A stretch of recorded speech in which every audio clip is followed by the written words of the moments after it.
chum điệp số mong phôn này nè ta nó mong phôn mưa thằng cái nhung hay nan bà cái nhung hay nán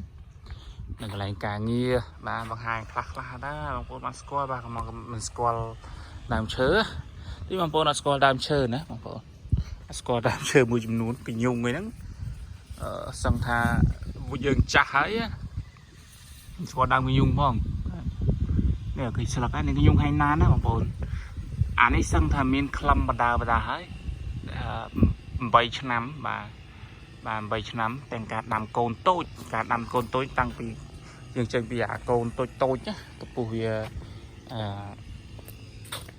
កន្លះម៉ែត្រអីចឹងតែឥឡូវបាន8ឆ្នាំហើយអត់ដល់10ឆ្នាំទេណាប៉ុន្តែចំពោះរុក្ខជាតិនេះបងប្អូនគេកំណត់ណាបាទ18ឆ្នាំទៅ15ឆ្នាំទៅ20ឆ្នាំអីទូបានផលហើយបាទមានក្លឹមហ្នឹងណាប៉ុន្តែសំបីតែប៉ុណ្ណេះក៏វាមានក្លឹមដែរបាទពីយុងនេះបងប្អូនចឹងទេបងប្អូនមើលទាំងអស់គ្នាមកនេះរອບទាំងកន្លែងការងារខ្ញុំណាបាទនេះឃើញទេសកញុងនេះហើយនេះកញុងទំដាំដែរដាំជុះបងប្អូនដាំថែមមិនដាំជុះទេ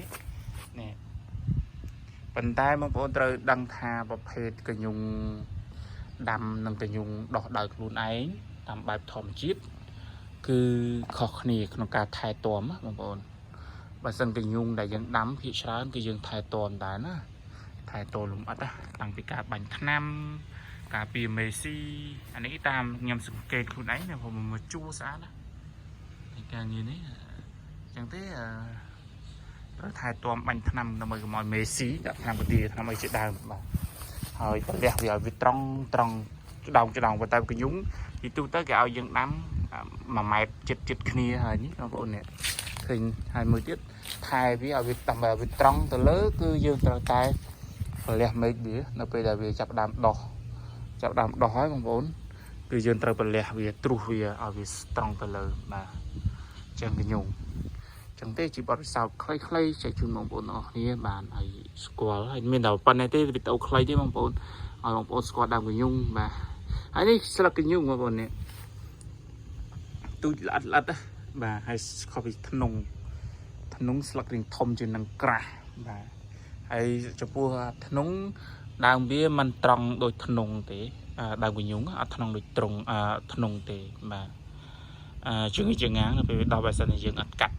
ឲ្យវាត្រង់ទៅលើហើយស្លឹកក៏ខុសគ្នាដែរបាទទូចល្អិតជាងធ្នង់បើនឹងនួនកាន់តែល្អិតទៀតបាទអញ្ចឹងអរគុណបងប្អូនមានវីដេអូខ្លីជាការចែករំលែកក្នុងធម្មជាតិដោយសារតែយើងស្រឡាញ់ធម្មជាតិស្រឡាញ់បរិស្ថានស្រឡាញ់ឱសថថ្នាំខ្មែរក៏យើងចេះតែផុសឲ្យបងប្អូនបានស្គាល់បាទ